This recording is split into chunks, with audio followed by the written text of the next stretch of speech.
pessoal! Desde as aulas anteriores, fizemos todo um percurso que passou pela epistemologia e pela metodologia do Espiritismo. Iniciamos o tratamento das questões sociais a partir da análise histórica do movimento espírita e do levantamento do que de principal surgiu sobre teoria social.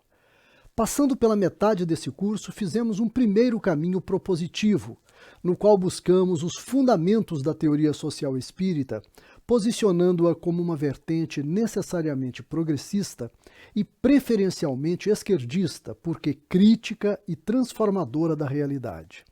Abandonamos a ideia de Kardec como critério de verdade, a fim de posicioná-lo como ato fundador e como objeto privilegiado de qualquer pesquisa documental e histórica, apontando para um projeto aberto e desdogmatizante da ideia espírita.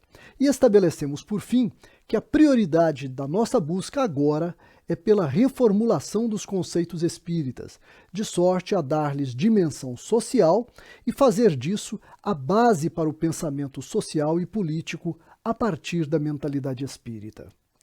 Neste momento, é importante lembrar uma vez mais que não temos com essa formulação qualquer intenção de desvalorizar outras interpretações possíveis, mas de tão somente enriquecer o debate, oferecendo alternativas para um pensamento aberto, não dogmático e tão avançado quanto possível, mas, sobretudo, que ofereça questões interessantes para a pesquisa e para a militância espírita progressista e de esquerda.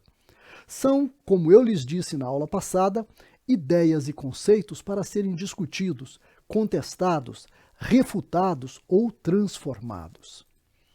A primeira proposição que eu quero lhes fazer hoje toca numa questão que tem sido um dos centros da discussão espírita e sobre a qual eu gostaria de lhes apresentar uma maneira diferente e talvez até polêmica de pensar. Diz respeito à tensão entre materialismo e espiritualismo. As abordagens espíritas sobre esses conceitos, ancoradas sobretudo na discussão de Allan Kardec, têm sido, com raras exceções, incompletas e até mesmo superficiais. E isso porque o digno codificador do Espiritismo não aprofundou o debate filosófico e talvez nem tivesse as condições de fazê-lo. Não existe um único materialismo, nem um só espiritualismo. Esses conceitos trazem acepções diversas, que eu vou tentar sintetizar aqui, correndo até o risco de alguma simplificação. A primeira compreensão que devemos ter é a de que a diferença entre materialismo e espiritualismo não diz respeito à materialidade das coisas. Tanto materialistas quanto espiritualistas admitem sem problemas a existência e a efetividade da matéria como aquilo que compõe o universo. O problema é a existência do espírito. E mesmo assim, não qualquer definição de espírito, e sim de espírito como sendo algo que existe, mas que não é de modo nenhum material. E é essa a discordância fundamental dos materialistas. A partir dessa discordância, o desenvolvimento das ideias em cada uma das vertentes irá afastar cada vez mais essas duas correntes de pensamento. De um lado, os espiritualistas, animados pelas crenças, experiências e vínculos religiosos, irão inserir a existência de Deus como condição espiritual por excelência.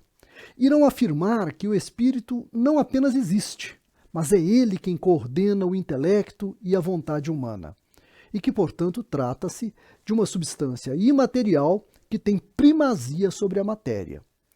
No limite, alguns espiritualistas, mas não todos, defenderão que intervenções espirituais ou divinas podem ocorrer de forma milagrosa, fora das leis da matéria e além da capacidade explicativa da ciência.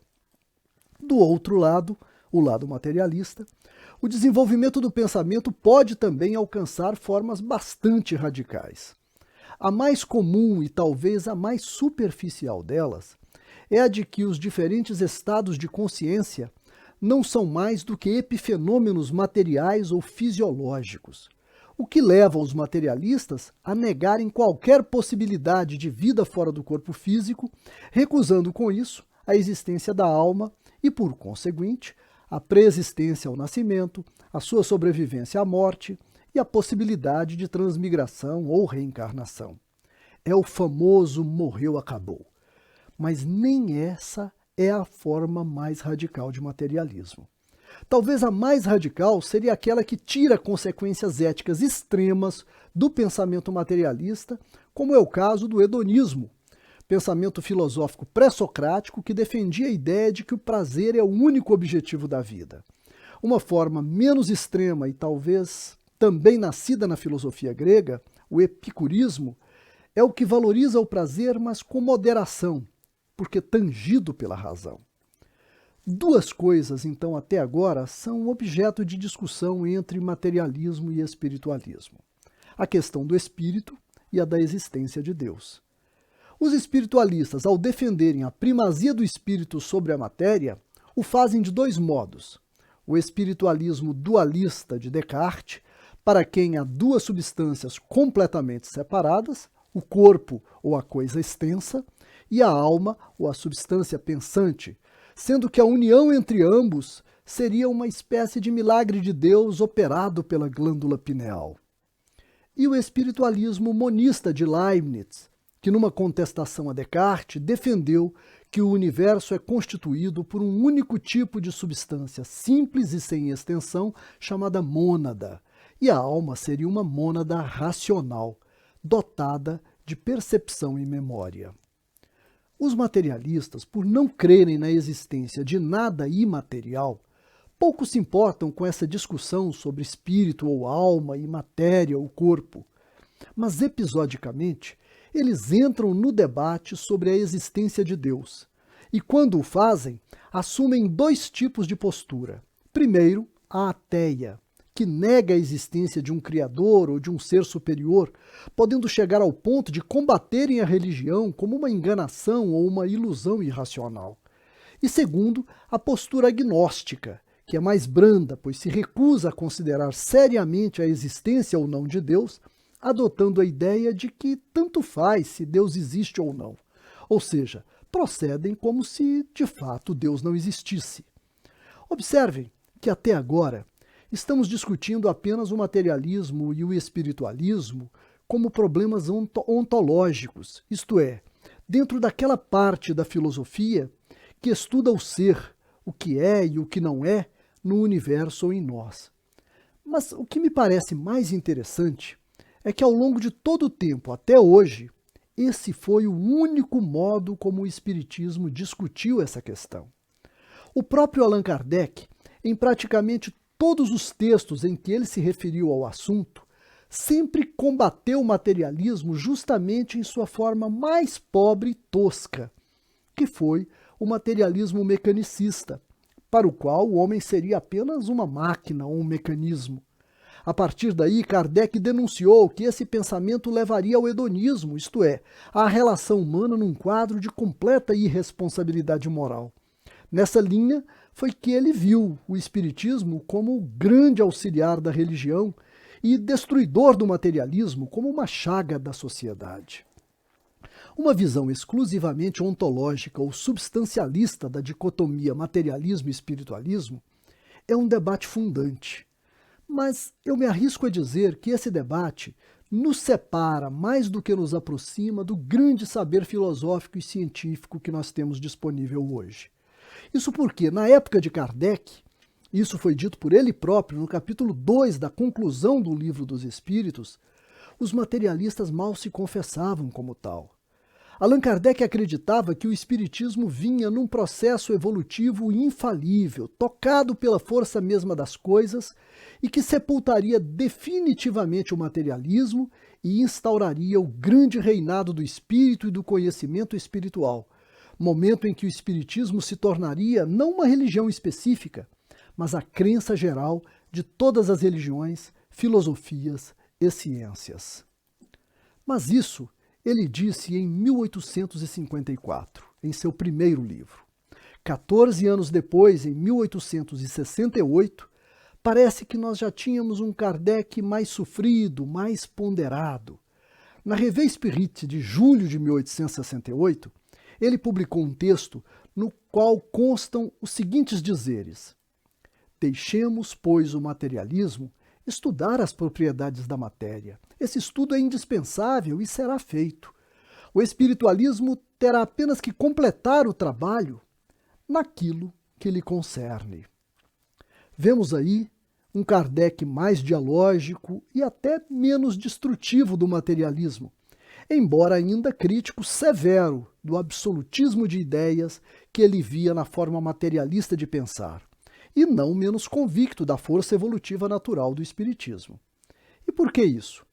Arrisco-me a dizer que ele já deveria suspeitar do avanço científico que viria da visada materialista no futuro próximo, avanço que se deu em todas as áreas do conhecimento e que terminou anulando o espiritismo na Europa, como eu já comentei no início do curso, e em seu ressurgimento no Brasil, empurrando-o para o quase exclusivo domínio da prática religiosa dogmaticamente orientada.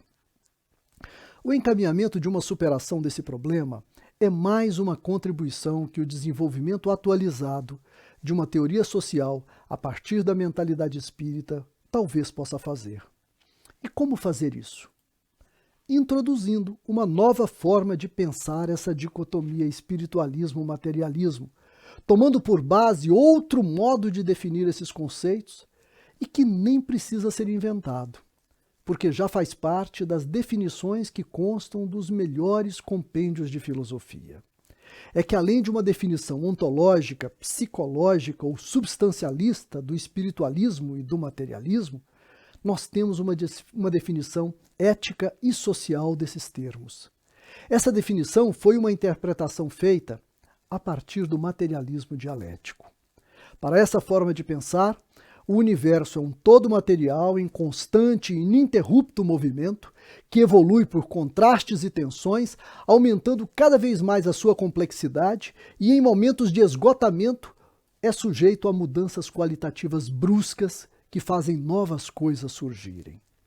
O materialismo histórico marxista foi concebido como um caso dessa concepção, razão pela qual Marx concentrou a sua atenção na materialidade definida como concretude dos interesses humanos, que ele percebeu como conflitos econômicos de classe, e que, à medida que se complexificam, aproxima a sociedade de revoluções ou grandes mudanças.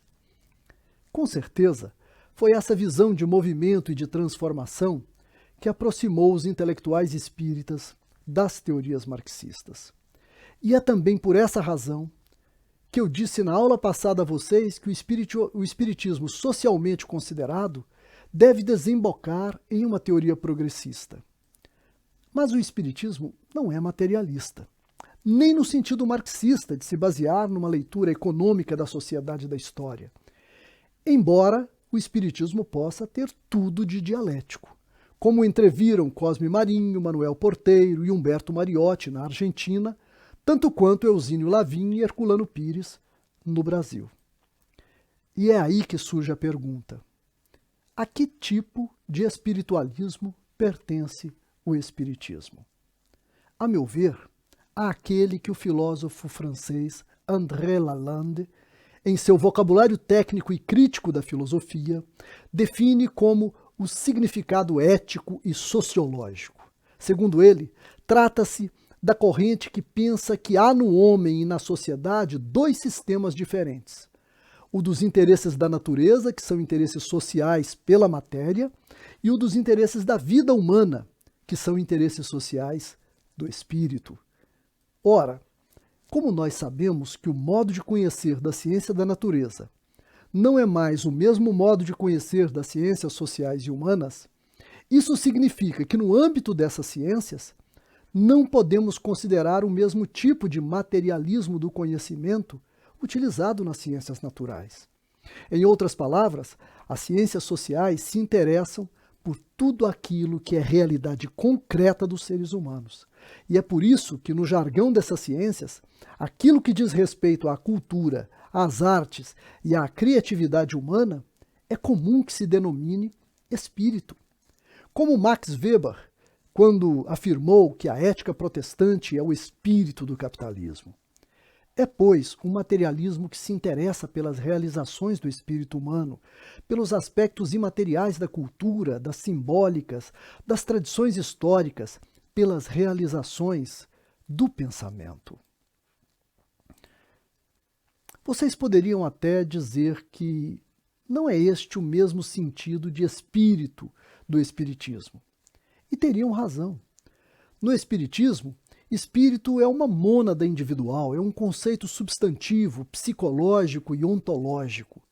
Nesse outro sentido, o sentido social, espírito é o campo da produção de sentidos e de vínculos simbólicos dos seres humanos entre si. Mas não precisamos ceder tanto à noção de espírito como uma metáfora da cultura em vista de sua realidade imaterial simbólica. Podemos encarar de frente as questões espíritas a fim de saber como poderíamos pensá-las a partir da teoria social. O que é o espírito? Do que ele exatamente é feito? Em Allan Kardec, temos duas possibilidades. Primeiro, temos uma concepção dualista. O espírito é criatura feita diretamente por Deus, simples e ignorante, e que habita corpos.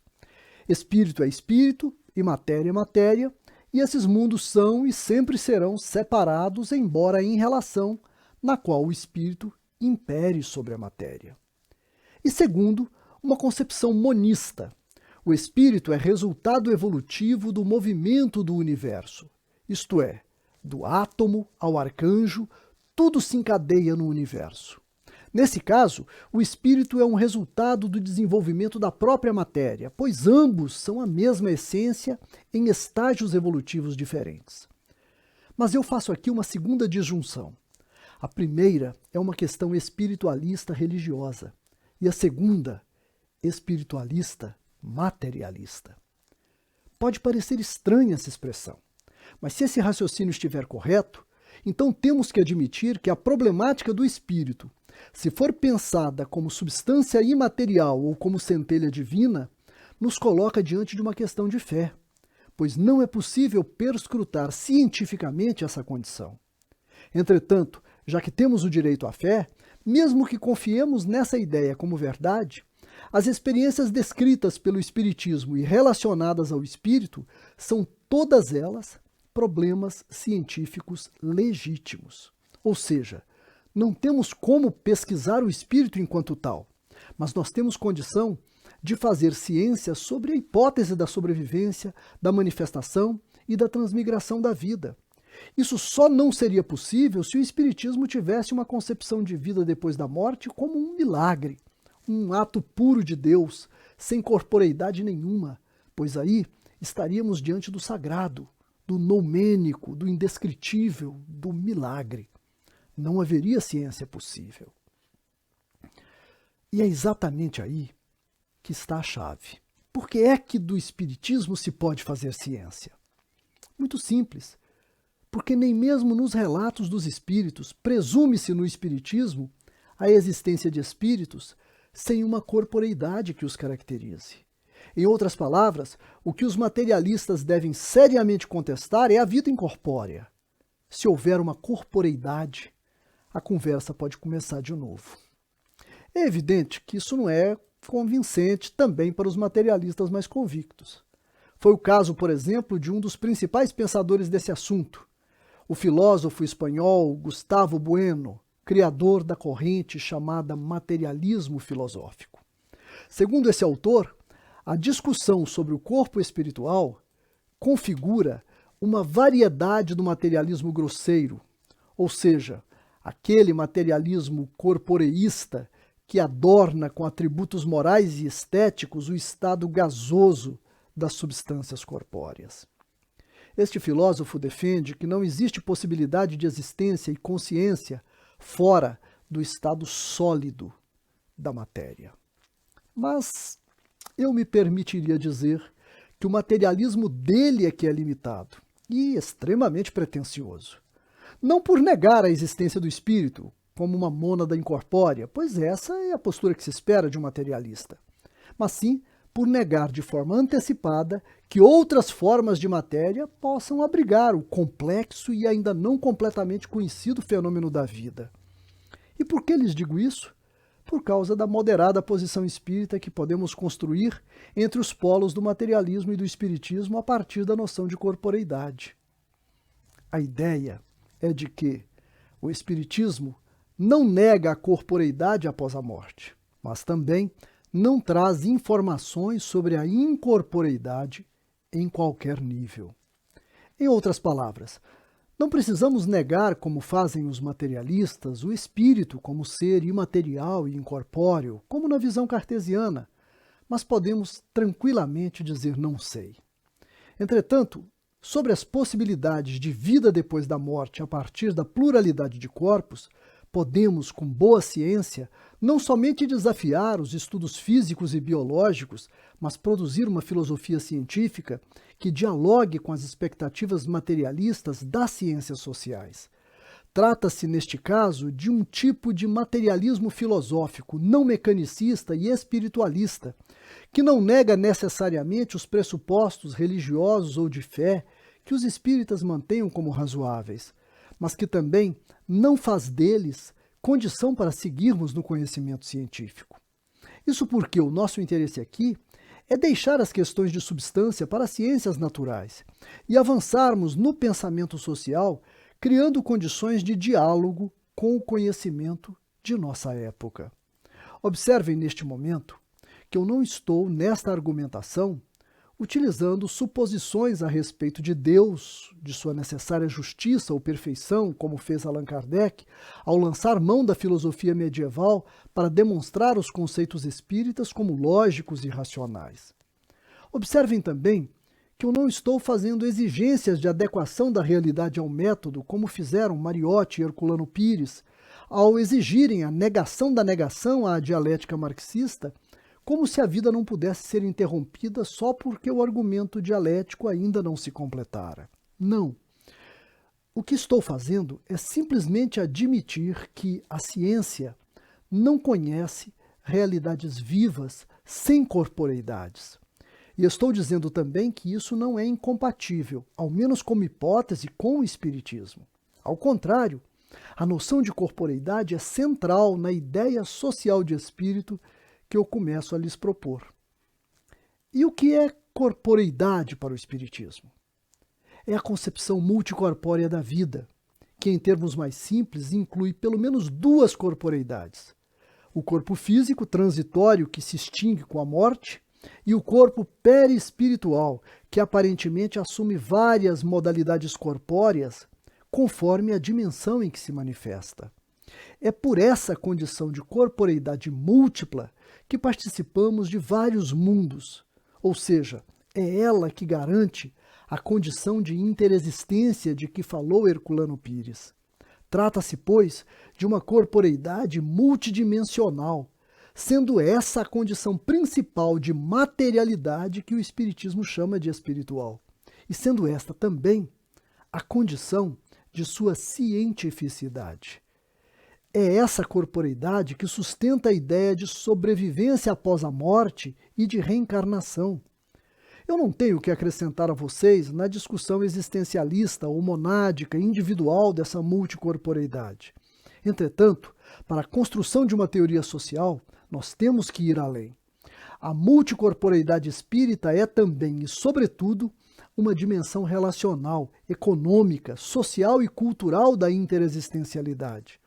A multicorporeidade espírita, ela é a objetividade, porque pode ser detectada por experimentos.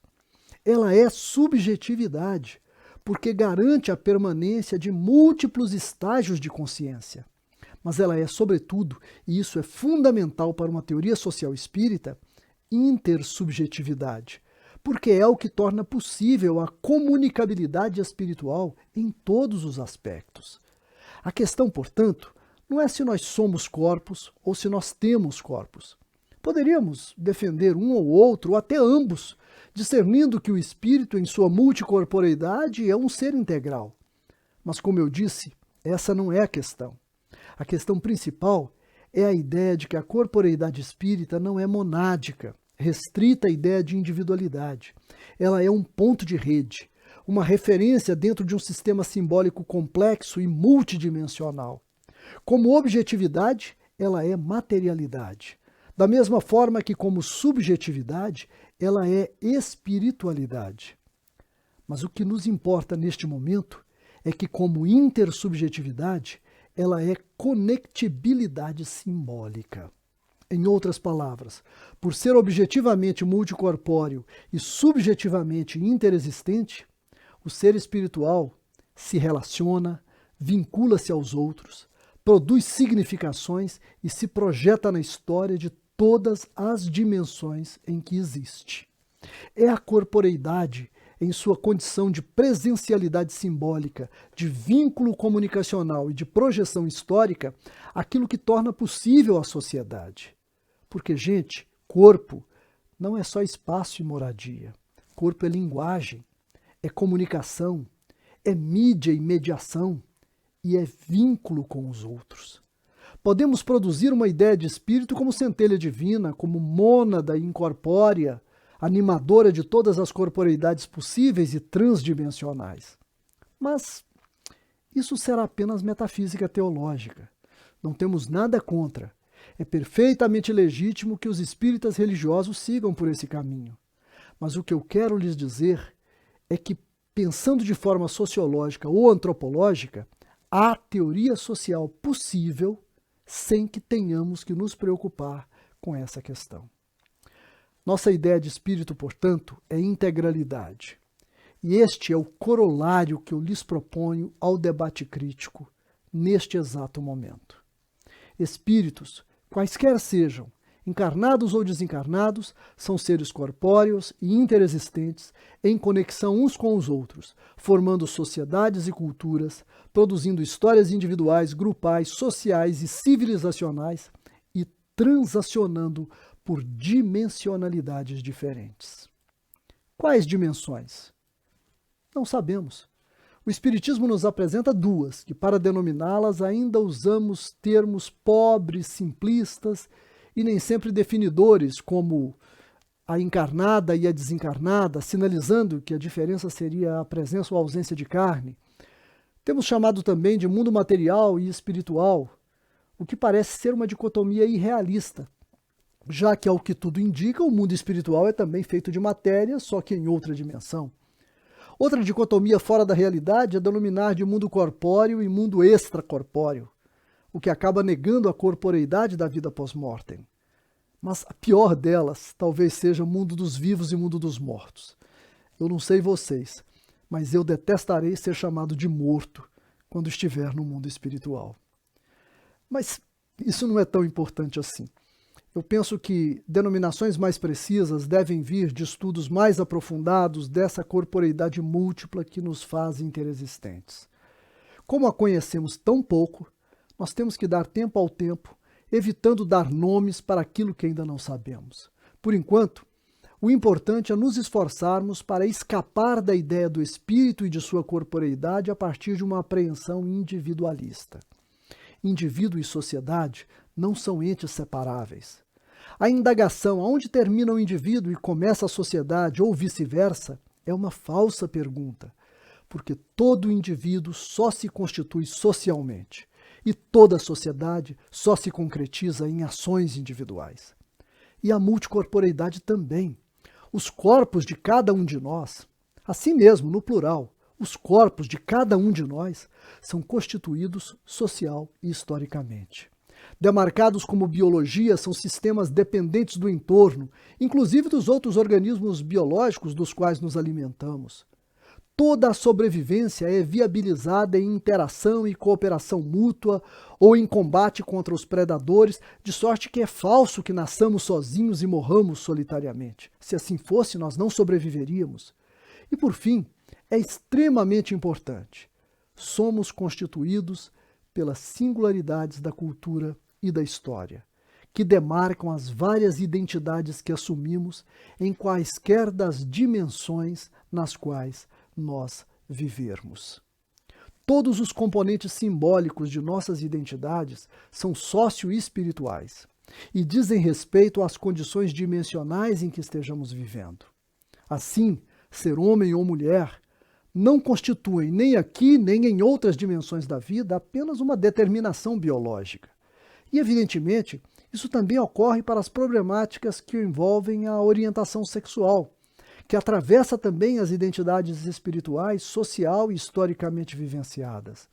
Poderíamos acrescentar ainda as questões relacionadas à etnia e o caudal de juízos e preconceitos que implicam as condições étnicas, reveladas na cor da pele, nas vestimentas, nos ritos culturais, nos vínculos tribais de pertencimento.